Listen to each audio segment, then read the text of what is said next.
Eshima, votre magazine qui bat au rythme de l'actualité. Retrouvez la nouvelle édition. Exclusivité, les hydrocarbures sont incontournables pour révolutionner l'économie nationale du Congo. Pour ce faire, Rubens Mikindo Mouima, ministre d'État des hydrocarbures, veut faire de la RDC un géant des hydrocarbures. Plusieurs projets à son actif, dans les soucis de réduire les prix des produits pétroliers à la pompe. Rubens Mikindo se déploie pour l'augmentation de la capacité de stockage dans le pays. Une année et 4 mois après sa nomination à la tête du ministère des hydrocarbures, Rubens Mikindo Mouima affiche un bilan largement positif grâce à son dynamisme, sa diplomatie et surtout son abnégation à voir la RDC compter parmi les plus grands producteurs des produits pétroliers et gaziers. Découverte, Victor Ntumba Chikela, directeur général de l'OVD, prêt à relever les défis de la reconstruction du Congo. Dossier, Eshima s'est penché sur quelques faits qualifiés notamment des mutineries et de sécession dans l'histoire politique de la RDC. Nation, plusieurs articles d'analyse. Cour constitutionnelle, Assemblée nationale, un aperçu de la situation politique dans son ensemble. Économie, budget 2021, entre prévisions réalistes et routinières reddition des comptes. Finance, United Bank of Africa, UBA, a célébré la semaine de la clientèle avec pour thème l'équipe de rêve. Payer l'impôt est un devoir civique. Barnabé Mwakadi, directeur général de la DGI, sensibilise. À lire également dans les bonus Eshima, les consultations présidentielles Fachi Déboulonne, un état des lieux du chaos, fin de la coalition FCC Cash, entre réjouissance et prudence, retrouver les coulisses stratégiques et décisionnaires d'un des plus grands tournants politiques. Focus, Sonas, Bonieme Ecofolucien, bilan des réalisations 2020. Musique, interview de la diva Barbara Kanam. Retrouvez l'intégralité du magazine Eshima dans les kiosques. Eshima Magazine, un nouveau standard d'information. Bonjour, bandeko nyonso bozo landa biso partout na monde, bandeko balandaka mwana mboka Trésor Lumbu di Abesho le délit de pes. Merci na ba confiance ba pesaka biso kolanda biso. Bolimbisi muke depuis vendredi samedi beaucoup bojda sir.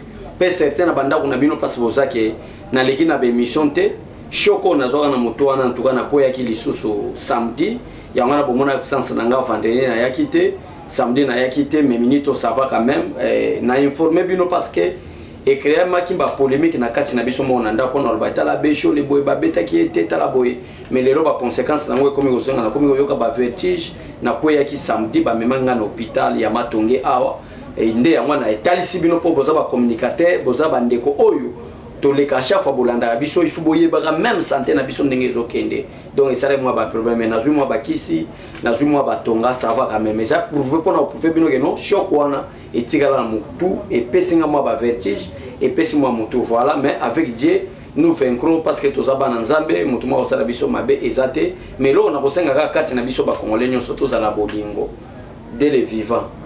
Babiloko nyonso tomonaka bamituka mapangu bandaku ekotikala nango donc ce qui est très important aimons-nous vivants nzambe asunga biso to boya ba polémique pamba beshole donc ezana tina tetala soki samedi wana koyaki ndenge na koyaki wana na kokufa pe na kei voilà merci vraiment une fois de plus ezali façon ya orienter bino. Est-ce que Vital Kamerhe est-il vraiment en Afrique du Sud? Est-ce que mesure de grâce du président de la République démocratique du Congo, son Excellence Félix Tshisekedi Tshilombo, a gracié Monsieur Modeste Makabuza, qui est le DG et à Sokok, a-t-il gracié Monsieur Benjamin Wenga, qui est le directeur général de l'OVD? Voilà, Moko Yabamakambu, Tolingito Solanabino Awa, parce que comme il y a la polémique inutile. Bo eskizenga lelo bo mona na ndenge na lobate parce que à partir hôpital ba ipsinga na kende calme ndenge na ganga ka na énergie ndenge to perdre mutu nde ya ngozo moto kenda bino leso. Est-ce que l'ordonnance du président de la République a ordonné les mesures de grâce pour Benjamin Wanga qui est le directeur général de l'OVD? Est-ce que l'ordonnance du président de la République portant mesures de grâce c'est profitable à M. Modeste Makabuzo qui est le directeur général à Sokop? Voilà. Est-ce est-ce que Vital Kamerhe est-il évacué pour des soins de santé en Afrique du Sud? Ezali moko ba raison bomoni biso en direct ya Sangwa Congo to solola na bino. L'ordonnance du président de la République démocratique du Congo, son excellence, mais c'est le président Félix Tshisekedi Tshilombo, n'a pas accordé la grâce aux condamnés du ministère de la Justice exécutant la dite ordonnance à insérer de manière frauduleuse les personnes non éligibles à cette mesure car l'interdite par l'article 5 de cette ordonnance. Parce que M. Takez, l'actuel ministre de la Justice, et ça pour hôtel ça partout que Félix Tshisekedi, ce qui manquait aux Congolais, ce qui manquait pour la République démocratique du Congo, était la volonté politique. Les Congolais ont une volonté politique. Les Congolais ont une volonté. Est-ce que vous pouvez imaginer, chers compatriotes, que l'actuel ministre de la Justice est membre de l'IDPS? Est-ce que vous pouvez imaginer comment est-ce que le président Félix Tshisekedi était mal entouré? Est-ce que vous pouvez imaginer ce qui est dans l'IDPS, infiltration et bongo, que Moutakomi est la dimension à la ministre de la Justice? Le président de la République a mis une ordonnance pour gracier les éligibles. Le ministre de la Justice a qui vous avez combat DG, il y a OVD, DG à Sokok, à Tenakati. Est-ce que DG on a qui éligible?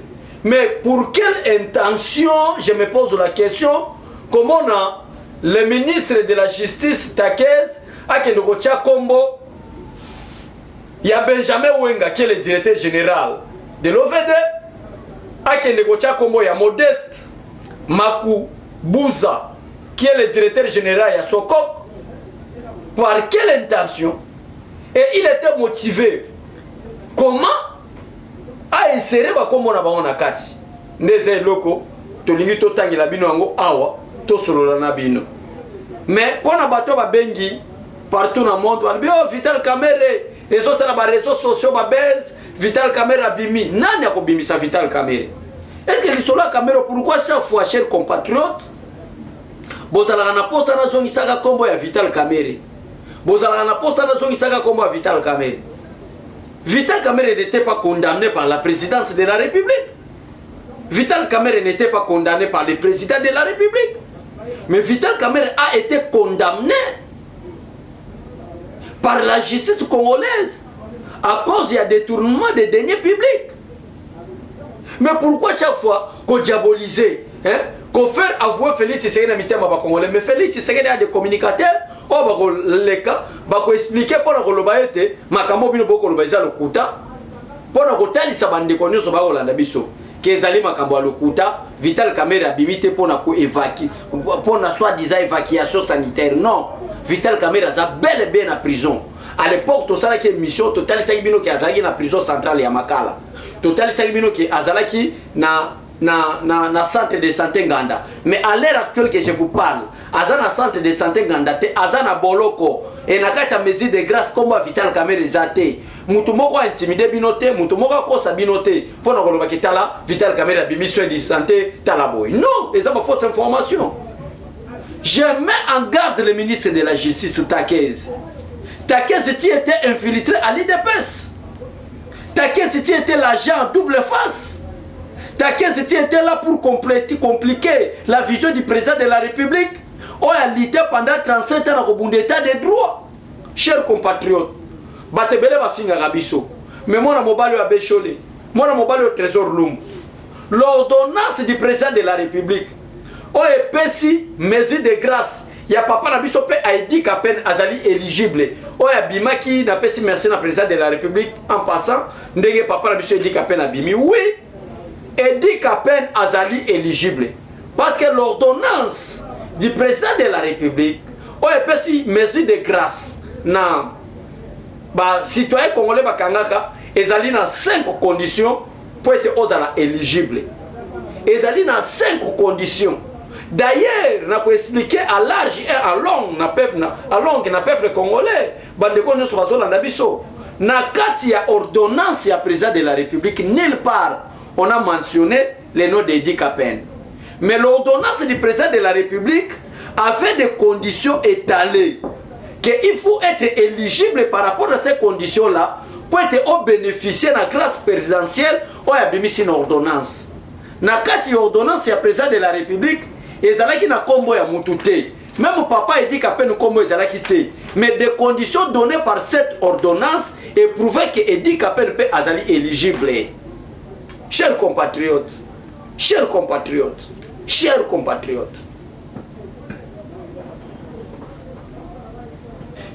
le gouvernement Oesobima Union Sacrée, je profite de l'occasion. En tout cas, je ne crois pas que tu reçois tous les membres de l'IDPS. Mais c'est quoi? Ok, dans la présidence, il y a des infiltrés. Communication présidentielle, ça ne marche pas. Des conseils présidentiels, d'autres des conseils présidents de la République demandent de 10% pour être investisseurs Baya. Mais c'est quoi au juste? Vous étiez des infiltrés ou comment? Est-ce que vous êtes membre de l'IDPS pour l'intérêt personnel ou l'intérêt général? Chers compatriotes, ceux qui ont lobby, non, nous autres, nous avons l'amour de notre pays. À l'heure actuelle, que je vous parle, Moutou Ezo Betanga passe depuis Nakwaki, Moutou Ezo Sala, mais dans souci à Mboka, mais dans souci à Moussaro Bisoto Mesana, il faut tous les cas expliquer qu'à Pepe Congolais. Mais yo aussi, quand grâce à la ministre, oh, ceux qui ont un salaire, ils ont moins à $4,000 par mois. Ça compter les frais de mission, ça compter les avantages moussous, il y a des frais de fonctionnement et cabinet ministériel. Aussi, quand grâce à la conseiller chef de l'État. Ozali moko ozo travailler na présidence de la République. Ozali chance ya ozo ordonnance à président Félix Tshisekedi a nommé comme même ministre de la Justice. Mais pourquoi toutes ces trahisons? Pourquoi? Pour quelles raisons? Pour bénéficier quoi? Chers compatriotes, ceux qui ont lobby, batmamoni bisomabe, ceux qui ont lobby, abécho le lobagatro. Pour quel bénéfice? L'IDPS a des intellectuels. L'IDPS a des compétences.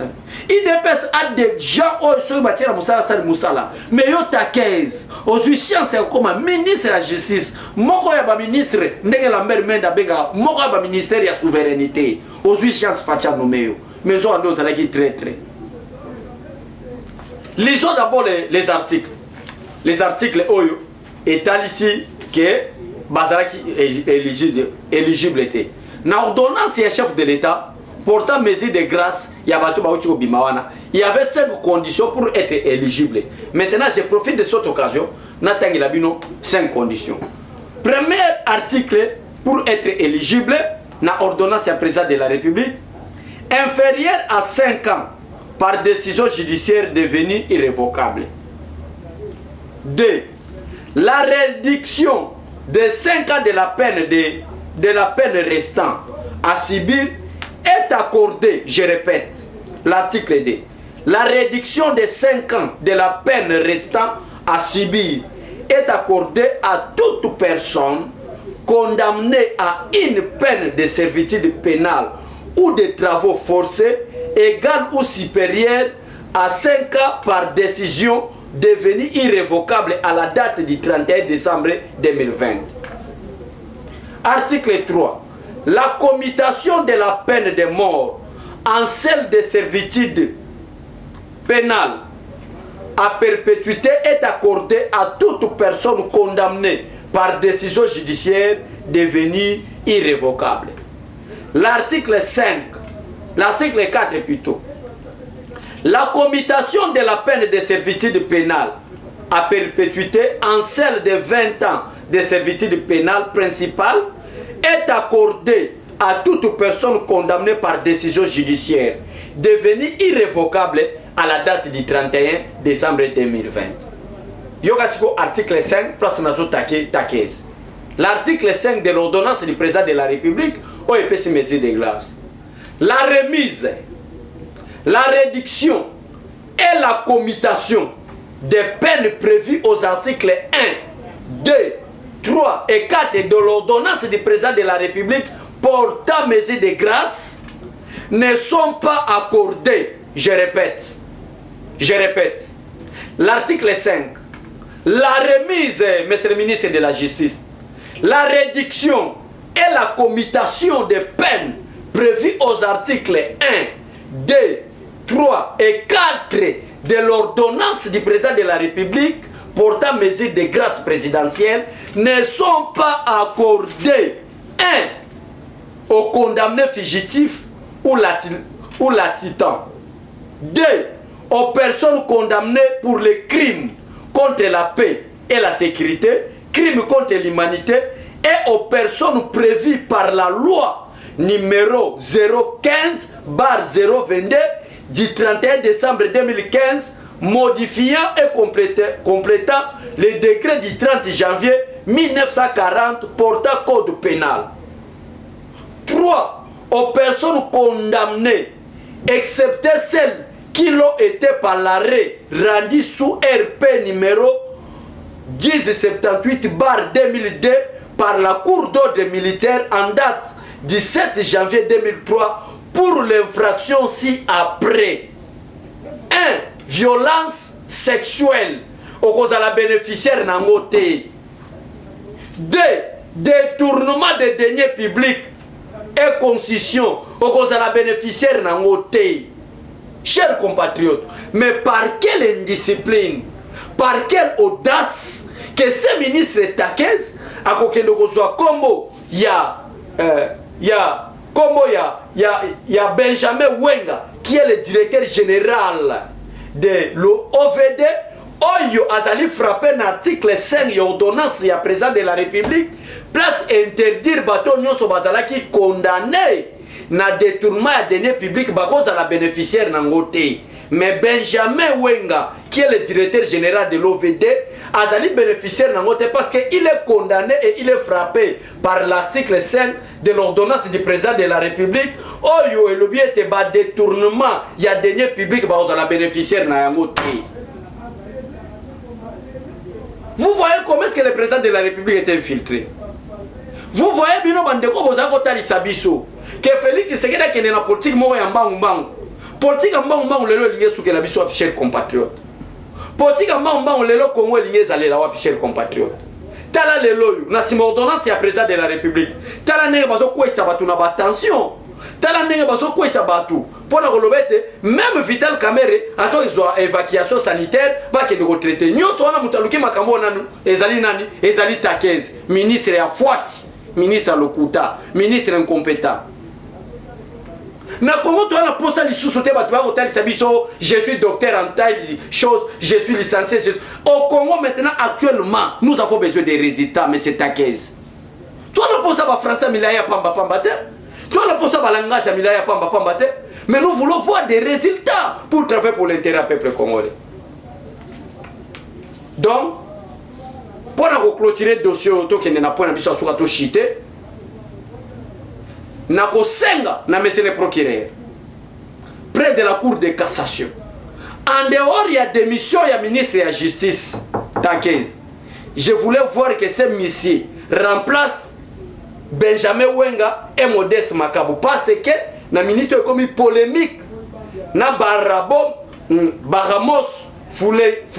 Fulgence o azali directeur général ya Foner parce que avocat na yepe ba komi kolobete bazala qui arrêté na même pied d'égalité na ba directeur Benjamin Wenga OVD. Comment est-ce que bango baza ba bénéficiaire ya mesure de grâce mais directeur général Foner te nyo sona mutaluki polémique nani ministre de justice. Alors j'insiste sur ça, s'il vous plaît, monsieur le procureur, près de la cour de cassation. Parce que Zalinde n'a compétence, il y a interpeller ministre de la justice. En dehors, il y a des missions à ministre de la justice. Je voulais voir l'arrestation de ces ministres à l'immédiat, en tant que citoyen congolais. Pour répondre à ton ministère. Patrick Bologna. Na évité, Nazala qui koyoka ba musicien bazo boaka Bologna. Mais moi je me pose la question, depuis quelle année Patrick Bologna a bandé au la paix politique? Oyo, yo Bologna, Mundele un Italien, qui n'est pas Congolais, un Italien, na Italie peut pas posa noter Patrick Bologna. Ok, non ça la politique peut connaître. Est-ce que yo mona batu loko la biso tozo s'occuper na politique ya Italie? Pourquoi le Congo est bino ba italien, bino ba rwandais, bino ba burundais, bon ils vont s'accaparer la politique congolaise? Est-ce que vous avez ba na binote? Tango Fati Azoloba que je ne peux pas fouiner le passé. Je voulais voir le développement de mon pays. Je voulais voir comment est-ce que nous allons construire des sortes de moutons. Je voulais voir la reconstruction de mon pays. Je voulais voir le changement de la mentalité congolaise. Yo Patrick Bologna ozala kiwapi. Pour être lelo yo oya. O bana ko expliquer biso na moi mayele muke ozali nango wana. Koloba ete na sengi à l'immédiat les rencontres entre Félix Tshisekedi et Joseph Kabila. Personne benga des personnalités monsieur Patrick. Keba. Biso to boy tala 2021 oyo. Na lele pas ensemble na ganga te na boy ba polémique. Mais ozo poussenga tala Patrick Bologna s'occuper na ba musicien na ba boka kayotika politique. Ou soit toujours en Italie. Voilà, peuple congolais, les rencontres entre président Félix Tshisekedi, Vital Kamerhe, Martin Fayulu, et que Salemaka jamais. Comme on a mis dans Lisanga Bonganga, n'a pas Patrick Bologna, Koto Lisanga Bonganga, Ako Bengaka Batu, oh, Vital Kamerhe, Nanani, na Félix Tshisekedi, Bafana Place Moko, na Joseph Kabila, na Martin Fayulu. Bata la feria la Mouka. Ici, nous parlons de la République. Nous ne parlons pas d'une association de commerçants en faillite. La Mouka encore, c'est quoi? Le président de la République n'a pas l'État que le Luka Martin Fayulu. Le président de la République n'a pas l'État que le Luka Joseph Kabila. L'État s'est déjà révolu. Nous avons besoin d'une nouvelle majorité. Nakacha union sacrée. Au gouvernement, nous allons travailler pour l'intérêt du peuple congolais. Botika politique à beauté mamabe. Botika politique à haine. Botika politique à jalousie. Botika politique à ventrologie. Botika politique à haine. Accepter Félix Tshisekedi et le président de la République que nous travaillons ensemble pour sauvegarder notre nation. Voilà la raison pour laquelle la ligne a mettre en garde Batouana. Merci Nandeko. Pardon Ndeko Ransi. Merci vraiment Ndeko Ransi Azagina si ma caméra. Nandengo bimisi biso kitoko pour émission qui est de liboso. Botika la malamu. Mais nako chite Ndeko Ransi avant de chite na roloba boye que bandeko Vital Kamerhe azali évacué te. Bobanga na ba déclaration ba politicien te. Hein? Politiciens, nous sommes des politiciens. Bon, on a des déclarations de politiciens.